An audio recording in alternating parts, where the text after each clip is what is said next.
Hello everyone, myself Dr. Sneha Bhatia, MPT Orthopedics and Sports Rehabilitation, in-charge principal at LEAD Srimati S.G. Patel Institute of Physiotherapy. Today my lecture will be on observation of the hip joint. So before I start with my lecture, I would like to request all the people who are watching my videos. 61.4% of the audience have yet not subscribed to my channel.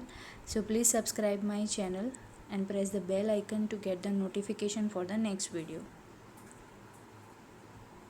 So in observation of the hip joint, we have to observe the gait of the patient as soon as the patient enters our OPD. We have to see whether there is decreased weight bearing on the affected side. Step length is shorter on the affected side. So all these gait parameters we have to observe in the patient as soon as the patient starts walking inside the OPD. Balance of pelvis on the hip, that also should be observed, and whether the patient is having any stiffness in the hip joint. If he is having any stiffness, then in his walking pattern, from his gait pattern, we can understand that some stiffness is there in the hip joint. Imbalance of the flexors or extensors in the sagittal plane. The forward and backward motion of the trunk is altered to help maintain the balance. So for example, a bilateral hip flexion contracture causes the lumbar spine to extend more.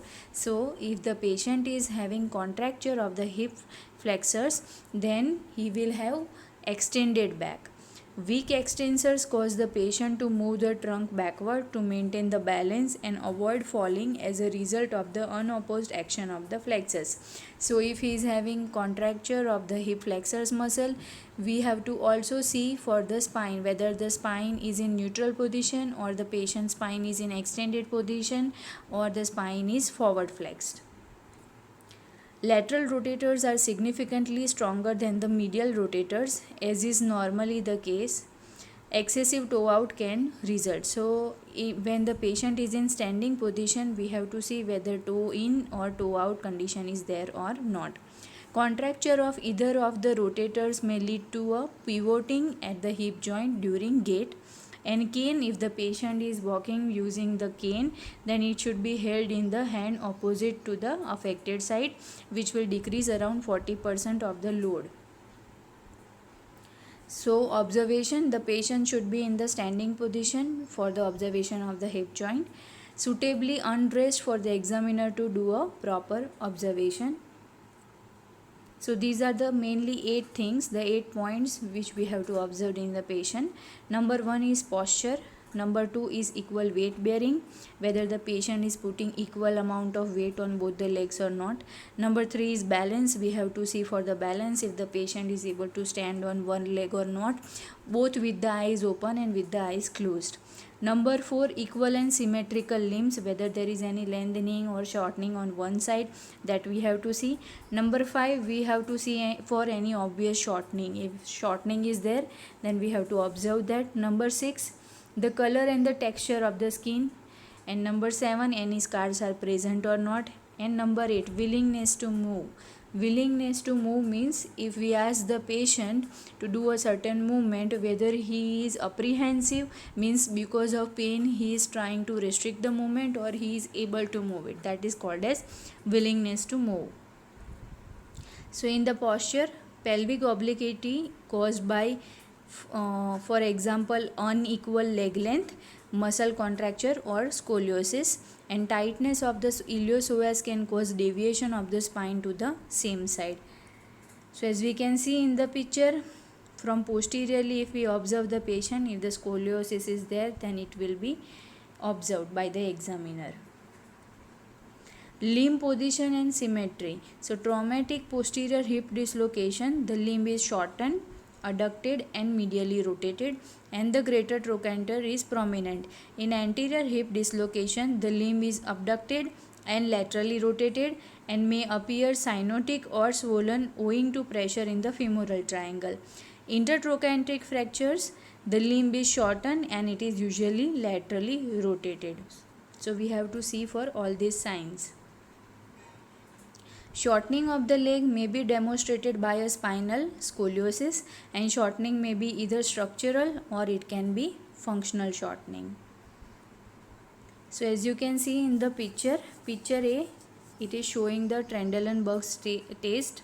So the Trendelenburg test shows if your hip will stay straight when you lift the opposite leg, and if the pelvic drop is there, then it is a positive Trendelenburg sign.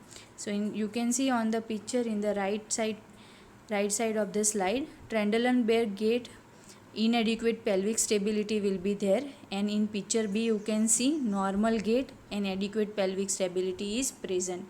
So the line connecting both the PSIS, if we draw a straight line connecting both the PSIS, if that line is not straight, that means pelvic stability is not there, and both the PSIS posteriorly are at the same level, then pelvic stability may be present. So anterior view, note any abnormality of the bony and soft tissue contours. Contours are difficult to detect because of muscle bulk and other soft tissue deposition around the hips. Swelling in the hip joint itself is virtually impossible to detect. Swelling resulting from a psoas or trochanteric bursitis can easily be missed if the examiner is not carefully observant. Posterior view, the position of the hip and the effect, if any, of this position on the spine should be noted. So posteriorly we have to also see the spine, whether spine is in neutral position, whether there is any scoliosis or not.